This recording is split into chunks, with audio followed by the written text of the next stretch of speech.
What's up, y'all? I don't know who's watching this, but I'm gonna just do a quick experiment here. There's a lot of information that I've kind of kept to myself for a while, so I'm going to see over the course of this weekend if I can just push some of this information out, partially so that I can just clarify what I think on a lot of these, because since I've kept it to myself, it's even jumbled in my own mind, and I think that communicating kind of clarifies things and stuff like that. So the first thing here I've been thinking quite a lot about is superabundance. Now, what I mean by that, I actually am very interested in this notion.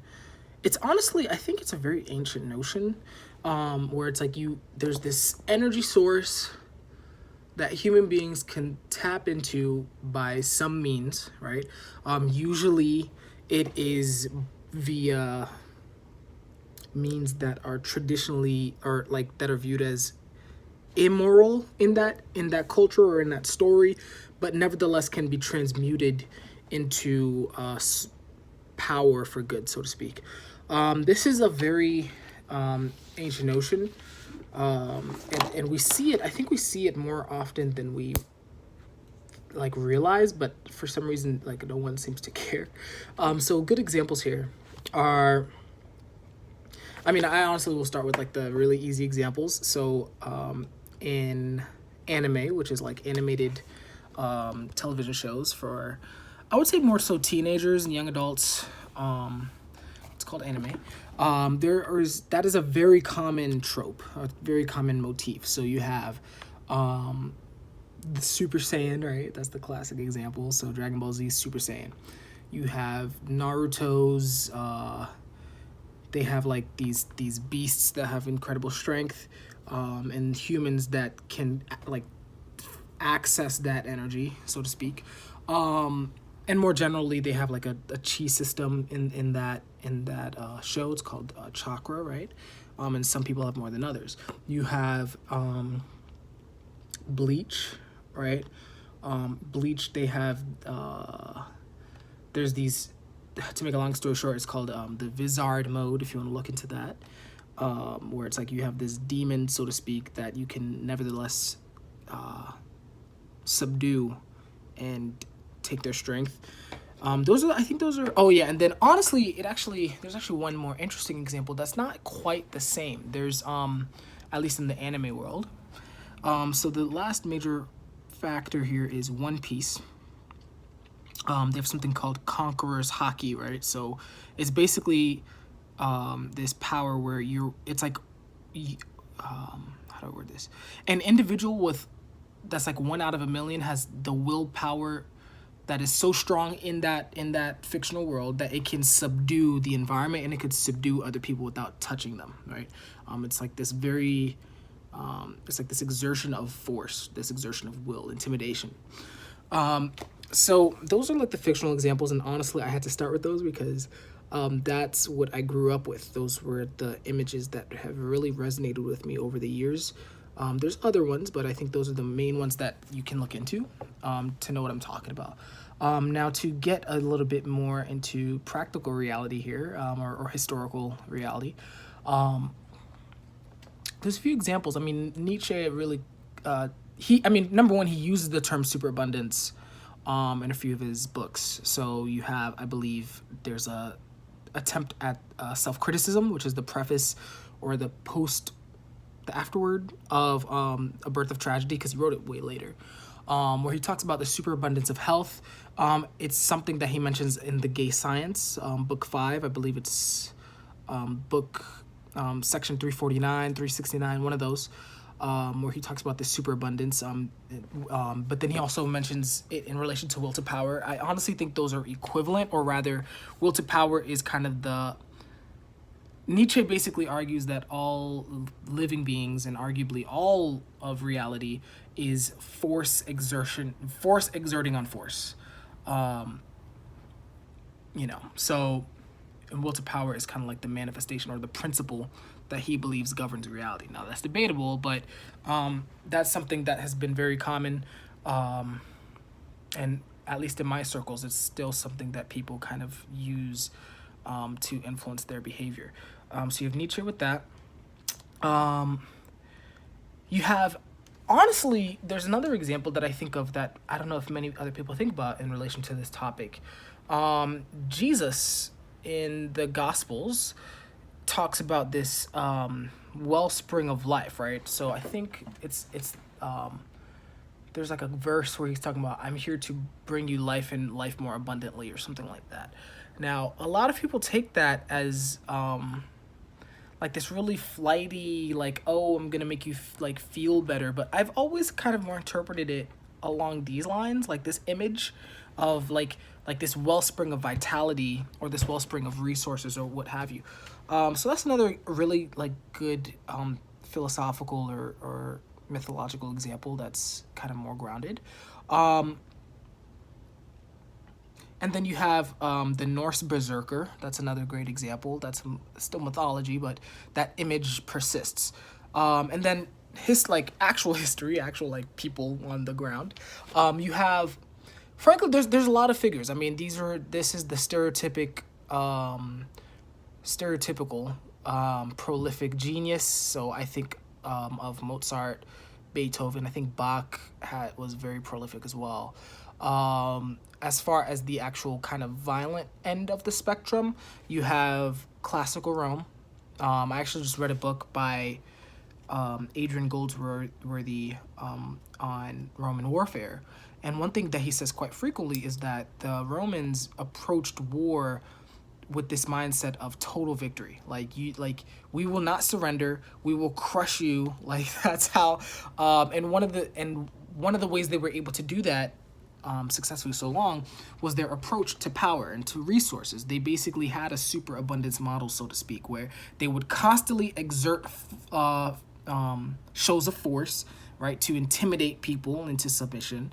And one thing that they would do once they crushed their opponents was they would convert them into subordinate allies, which is very interesting, because then what ends up happening is that you have an entirely new culture, an entirely new populace, entirely new resources that you can then use against other opponents. So like, it's both from a psychological and let's say a socioeconomic, political vantage point. They had this superabundance that I'm talking about. Individuals, there's also Hemingway. One of my friends really likes Hemingway a lot, and Hemingway does seem to have a bit of this. Ernest Hemingway. You also have Napoleon Bonaparte, Alexander Hamilton. For me personally, especially when you read about like, if you read the book, the bio by Ron Chenro, which is the one that inspired the musical, there's a point where he talks about Alexander's work ethic, where he's like creating the banking system. He apparently did it overnight. Well, I say overnight, but obviously he was thinking about it for a while. But he did like the draft, or the completed draft, like in one night, with his wife kind of there assisting him, just making sure that everything was squared away. But one thing that Ron kind of describes it as was, it was like a physical feat. Like, it was a show of force, of physical prowess, like an athletic ability. So all that to say, and I've been kind of rambling on about this for a long time now, but I just want to kind of just discuss briefly, or kind of mention briefly, that this concept seems to constantly recur. Like, it keeps popping up. Like, another recent example, I mean, this is going back to the anime sphere, but I honestly haven't watched like anime in a long time, but I was surprised to see this. There's one that's very popular nowadays. It's called My Hero Academia, right? So for those of you guys who don't know what that is, or who don't care to know, I'm just gonna briefly summarize. It's like a show for, it's like an action show for young adults. I mean, some adults, like older people. But the concept is, there's this kid who had no power but gains this like ancient power that's been passing on for generations. And like, one of the attributes of it is it basically fills his body with more force than he can handle, and it like breaks him because he's not physically strong enough to contain that energy yet.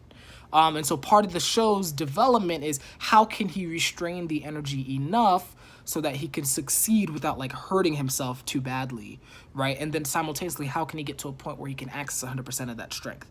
Those are all like examples I've been seeing of this. Now for me, I suppose like my goal at this point, or my interest at this point, is to figure out where, like, how real this is, so to speak. Like how can I as an individual access this superabundance? First of all, does it exist? Let's actually start with that. What does exist? What does it actually mean? Is it an exaggeration? Like, are we just talking about like regular energy? Like, is this more of like a is this like just a mythologization and an exaggeration of everything? I doubt it, but like the only reason I doubt it is because like of some of the historical examples and even some contemporary examples, honestly. But even with history, you can exaggerate history, right? I mean, that's kind of the game. So yeah, so it's like, is it real?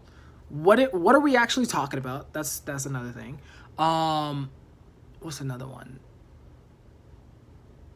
How does it work, so to speak?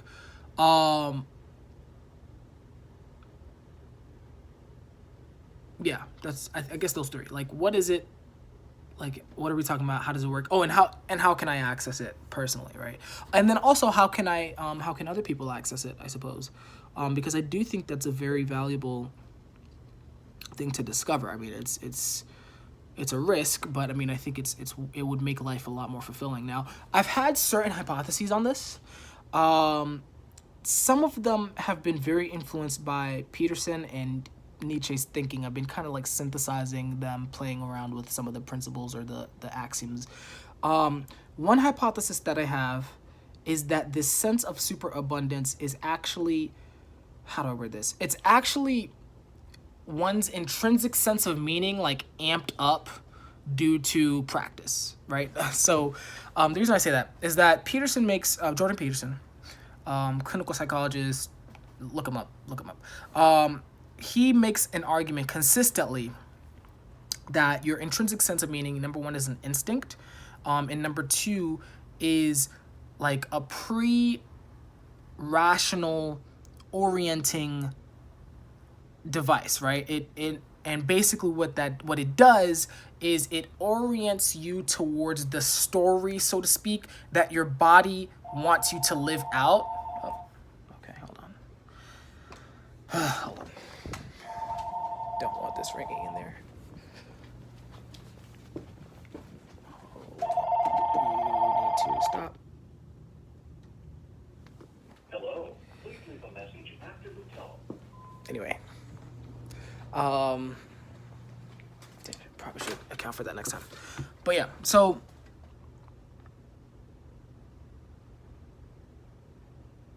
I lost my train of thought. Let's see here. Oh, hypotheses, Peterson. Okay, so Peterson makes an argument that intrinsic meaning is an instinct that orients you, or like it orients you towards the story that your body, so to speak, wants you to live out so that it can maximally meet like its various needs, right? That I might have to break down in a bit more detail. But if you're interested in that, you can look into, I honestly would recommend, if like, his book is honestly apparently too dense for a bunch of people. I didn't think it was that bad. But if the book is too difficult, there's a series on YouTube, which is his Maps of Meaning lectures from 1996. If you look up like 9-6 Maps of Meaning lectures from Harvard, those are excellent. And I think that's Peterson at like his prime. He's kind of not declined, but he's kind of stagnated from there. But like that is where it's like he's very young. He has a lot of insight in a lot of different places, and he's a very lucid speaker. And his students ask a lot of great questions too.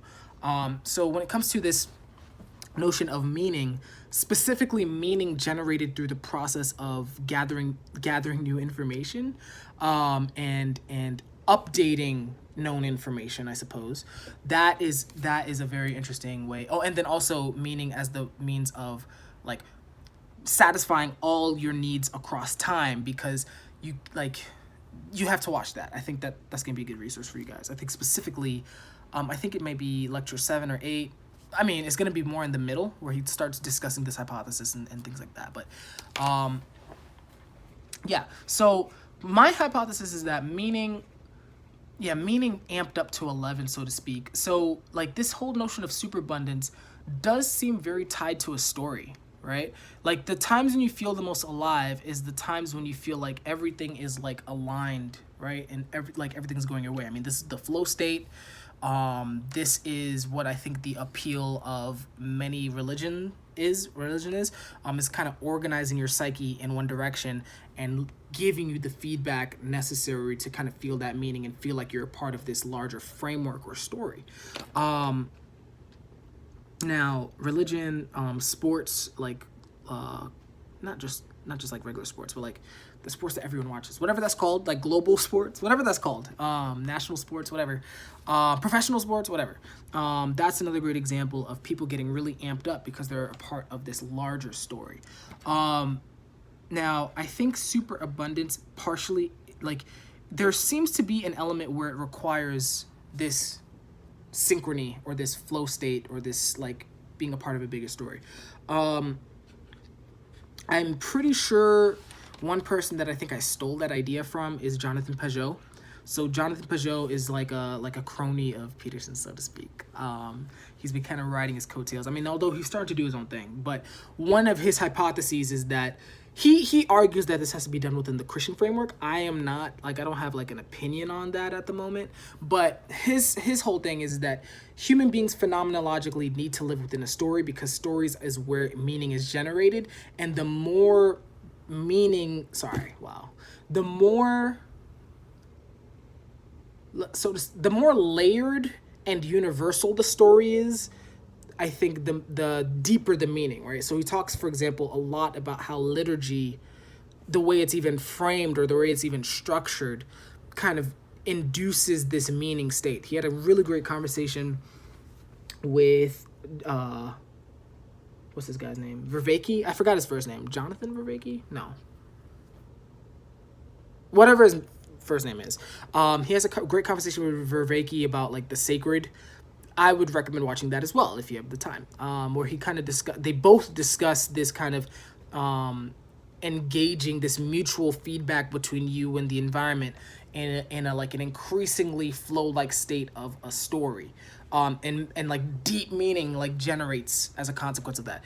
So for me, the reason why I say all that is that across all these examples that I gave previously, I mean, it was pretty lengthy, all of them are stories. Like all of them, especially they feel the deepest meaning or this deepest sense of superabundance physiologically as a part of a bigger story. I mean, Napoleon was taking over France. Hamilton was like basically building the United States from the ground up, or helping with that, kind of in a manner similar to Romulus, right? I mean, or the myth of Romulus. You have Mozart. Well, Mozart and Bach might be exceptions. Like musicians might be exceptions. Musicians are kind of weird. I haven't really accounted for them just yet, so I'm gonna leave them aside. I mean, obviously, all the fictional examples are part of fiction, so I mean that's kind of convenient.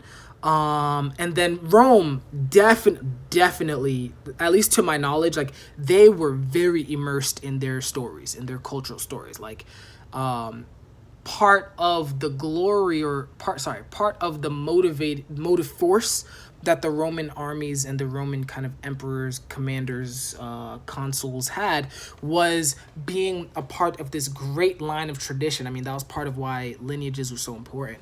Being part of this great tradition of heroes, right? And living up to that legacy. I mean, so a great example of this is Plutarch's Lives. I mean, he has entire biographies of men. It's going to be men at this point. Sorry, ladies. But it's going to be this line of men who had this kind of courage and this aliveness. Now, obviously, he probably exaggerated and mythologized a bit, but like to the Romans, it didn't seem to matter. They were like, I need to live up to this story, this great story. Another example, this is a bit of a darker example, but I think the Nazis were looking for this at the very least. And I think the Nazis were, to some extent, engaged in this process of being a part of this story of, I want to build this great world. Unfortunately, they thought that it required the extinction of the Jews and minorities and things like that. I mean, we could discuss that at a later point. I mean, I think it's frankly dumb, like, and wrong, right? But I understand the emotion and the desire for that. They wanted to feel what all of these other examples are trying to generate, which is this superabundance of energy, and in my hypothesis currently, this superabundance of meaning by virtue of being in this intense story that you're aligned with, right? It's almost like being aligned with the will of the gods, right? Because I mean, even that is part of a story.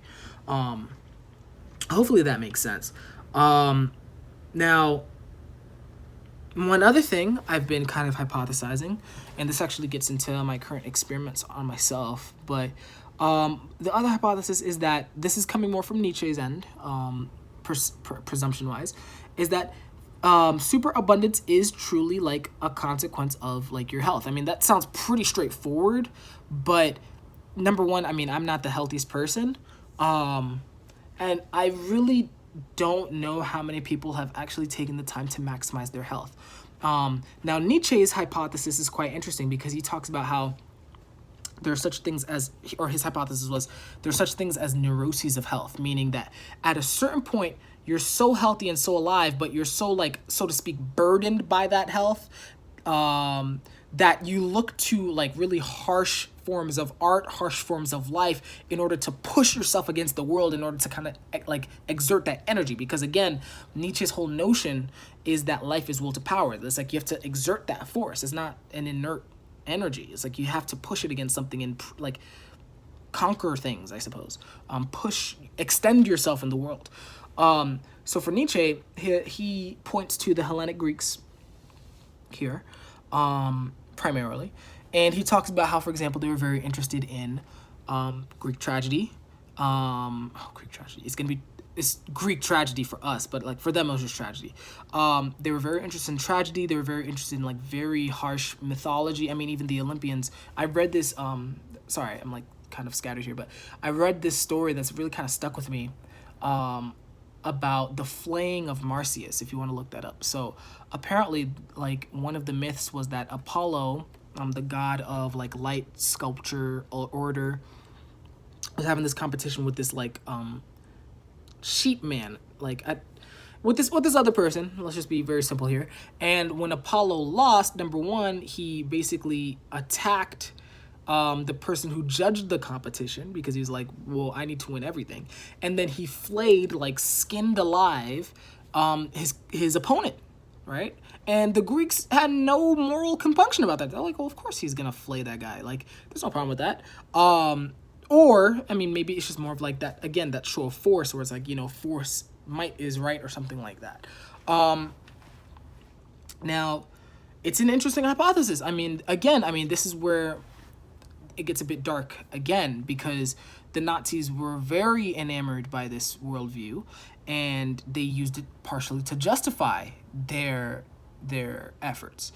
I still need to look into this. I mean, I'm saying that kind of vaguely, but I mean, I read Mein Kampf a little bit, and I was kind of picking up on these vibes from at least Hitler. Let me be a little bit more specific. Hitler was definitely kind of giving off these vibes to me. And then in my experience, like on social media, like a lot of these kind of alt-right or like extremists, like these racial extremists, they seem very attracted to Greece as well, or classical Greece, and they want to like maintain the purity of that, and the Romans to a lesser extent. But you know, it's an interesting hypothesis. I understand why it's scary to research because of these dark associations, specifically this dark association with the Nazi Party.